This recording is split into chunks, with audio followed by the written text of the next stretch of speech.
सौरभ के hair transplant को 5 महीने पूरे कंप्लीट हो चुके हैं और आज हम बात करने वाले हैं कि कैसे नॉन शेवन एफयूयू से अपना हेयर ट्रांसप्लांट करवाने की वजह से एक तो इनका शेडिंग फेस नहीं आया और सिर्फ 3 महीने में पूरा का पूरा इनका हेयर ट्रांसप्लांट का रिजल्ट आ गया। वीडियो में हम उस टेक्निक के बारे में भी बात करेंगे जिस टेक्निक से इन्होंने अपना हेयर ट्रांसप्लांट करवाया और अगर आप अपना हेयर ट्रांसप्लांट उस टेक्निक से करवाना चाहते हो तो आपका कितना खर्चा आने वाला है। तो इसीलिए आज की वीडियो काफी ज्यादा इंटरेस्टिंग होने वाली है उन सभी लोगों के लिए जिन्होंने रिसेंटली अपना हेयर ट्रांसप्लांट करवाया है एंड स्पेशली उन लोगों के लिए जो कि अपना हेयर ट्रांसप्लांट करवाने का प्लान कर रहे हैं और चाहते हैं लाइफ में एक बार ट्रांसप्लांट करवाया जाए बेस्ट टेक्निक से और वो भी अफोर्डेबल प्राइस में। तो वीडियो को आप स्टार्टिंग से लेकर एंड तक जरूर देखिएगा। दोस्तों वीडियो की तरफ बढ़ते हैं। तो सबसे पहले हम बात कर लेते हैं नॉन शेवन एफयूयू टेक्निक के बारे में जिस टेक्निक से सौरभ ने अपना हेयर ट्रांसप्लांट करवाया था लगभग 4 से 5 महीने पहले। आप सभी जानते हैं हेयर ट्रांसप्लांट की 2 ही टेक्निक होती है। नंबर 1 नॉर्मल एफयूटी ट्रांसप्लांट जिसमें आपके पीछे से स्ट्रिप को निकाला जाता है एंड उस स्ट्रिप से ग्राफ्ट्स को निकाल के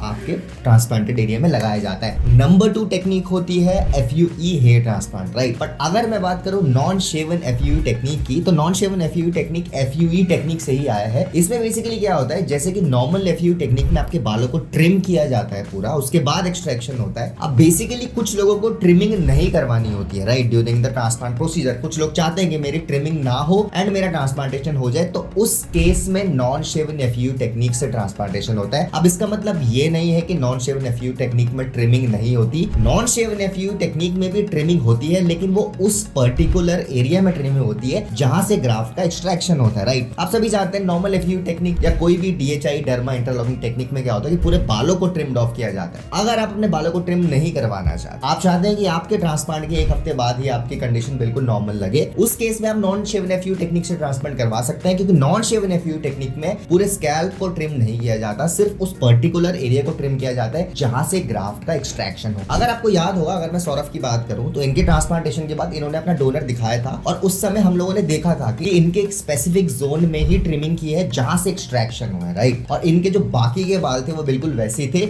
जिस वजह से अगर आप 5 महीने बाद की इनकी कंडीशन देखो तो ऐसा लग रहा है इनका पूरा रिजल्ट आ चुका, राइट। ये तो रही 5 महीने की बात, राइट। अगर मैं बात करूं ट्रांसप्लांट के सिर्फ 6 से 7 दिन बाद की, उस टाइम पे भी इनकी कंडीशन बिल्कुल नॉर्मल थी। अगर मैं सौरभ से पूछूं जब ट्रांसप्लांटेशन के आपका ब्लड क्लॉट्स रिमूव हो चुके थे तो आपकी कंडीशन कैसी थी? नॉर्मली लग रहा था जैसे ट्रांसप्लांट मतलब क्लियर विजिबल हो जाता है कि ट्रांसप्लांट है, राइट। लेकिन उसमें भी दिख रहा था। लेकिन एक ये था कि जैसे जैसे 1 महीना 1.5 महीना बीतता तो वो फुली ऑलमोस्ट कवर हो ही गया था कि हाँ थोड़े बहुत बाल आ गए थे फ्रंट में भी ट्रांसप्लांटेड एरिया में, तो सारे ही कवर हो गया था। तो बस ये फायदा होता है जनरली, ऐसा नहीं लगता कि पूरे गंजे हैं लंबे टाइम तक, 2-3 महीने तक पूरे गंजे हैं, ऐसा नहीं लगता कि मतलब आप हेयर स्टाइल भी बना सकते हो और फ्रंटल हेयर लाइन क्लियर दिखने लग जाती है और पीछे ऑलरेडी बाल होते हैं तो वो कवर हो जाता है, मतलब लुक तभी से एनहेंस हो जाता है, स्टार्ट हो जाता है, राइट। अब अगर बात करें नॉर्मली जब हम किसी भी टेक्निक से ट्रांसप्लांट करवाते हैं ट्रांसप्लांट के 1 हफ्ते बाद की, तो जनरली होता क्या है उस टाइम पे आपके जो ट्रिम्ड ऑफ बाल होते हैं, जो आपके पूरा स्कैल्प ट्रिम किया होता है वहां पे तो बाल उगने स्टार्ट हो जाते हैं, राइट। ऊपर से जिस एरिया में आपका ट्रांसप्लांट हुआ होता है वहां पे आपके जो ब्लड क्लॉट्स जमे हुए होते हैं वो निकलना स्टार्ट हो जाते हैं। उस टाइम पे अगर मैं नॉर्मल पेशेंट की आपको कंडीशन दिखाऊं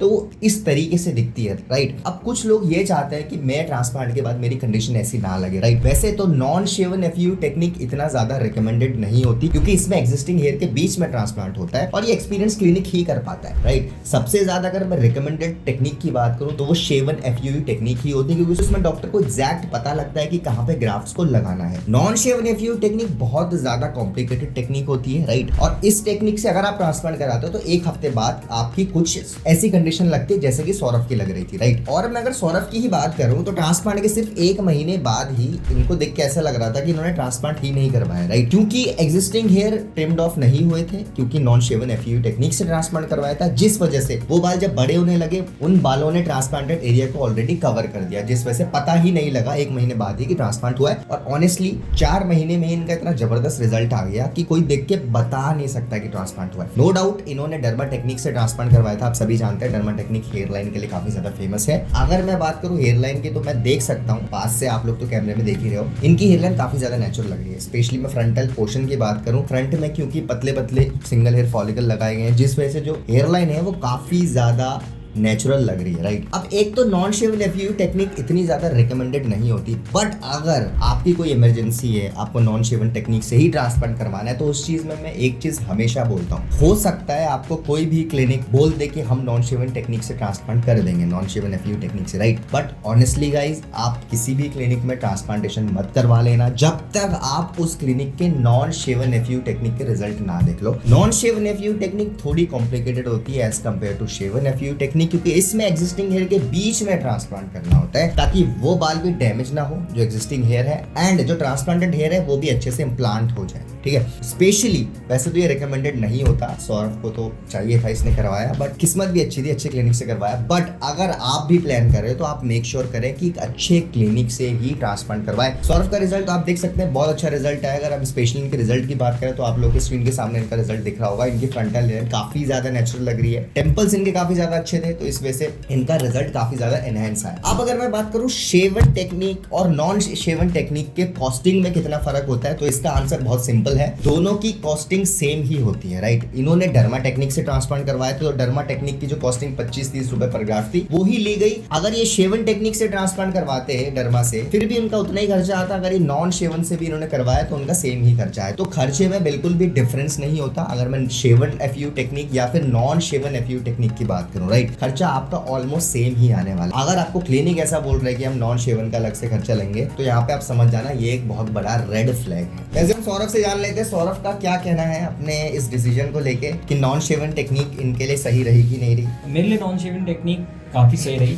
अगर मैं बात करूँ, जनरली मेल पैटर्न बॉल्डनेस जो हम देखते हैं कि फ्रंट से हेयर लाइन रिसीड होने लगी, फिर साइड में हेयर लाइन चले गई, तो अगर ऐसा किसी का बॉल्डनेस है तो वो जा सकता है, लेकिन क्लिनिक बहुत वाइजली चूज करना पड़ेगा। लेकिन अगर मैं अपने एक्सपीरियंस से बोलूँ कि जिनका बॉल्डनेस अलग तरीके का होता है, जैसे डिफ्यूज पैटर्न बॉल्डनेस देखा है हमने, जहाँ पर पूरे स्कैल्प में ही बीच में थिनिंग होती है, तो वहाँ पर नॉन शेवन में मेरे को लगता है नहीं जाना चाहिए, वहाँ पूरा स्कैल्प ही ट्रिम करके तब ट्रांसप्लांट करवाना चाहिए। ये मेरा ओपिनियन है, बाकी सबका अपना है, बट ऐसा मुझे लगता है। नॉन शेवन में मुझे बहुत ज़्यादा फायदा लगा, क्योंकि 1-1.5 महीने बाद भी मतलब मेरे को वेट नहीं करना पड़ा। भले ही मेरा रिजल्ट अभी भी आ रहा है, लेकिन पता नहीं चल रहा है लोगों को। जनरली 2-3 महीने में कंडीशन ऐसी हो गई थी कि 100% मतलब लग ही नहीं रहा था ट्रांसप्लांट करवाया है, तो ये एक फ़ायदा है उसका। अब काफी लोगों को लगता है कि नॉन शेवन टेक्निक में सिर्फ एक एरिया को ट्रिम किया जाता है, तो वो एरिया तो अजीब लगता होगा। ऐसा नहीं है, 1 महीने में वो एरिया भी कवर हो जाता है। मैं सौरभ की बात करूं, इनका डोनर बिल्कुल नॉर्मल है, कोई देख के बता नहीं सकता कि एक जगह से ग्राफ्ट का एक्सट्रैक्शन हुआ है, तो ये भी बहुत नॉर्मल चीज है। बट मैं फिर भी बोलता हूँ हमेशा, non shaven FU transplant is not recommended. हाँ, अगर आपकी कोई इमरजेंसी है, आपकी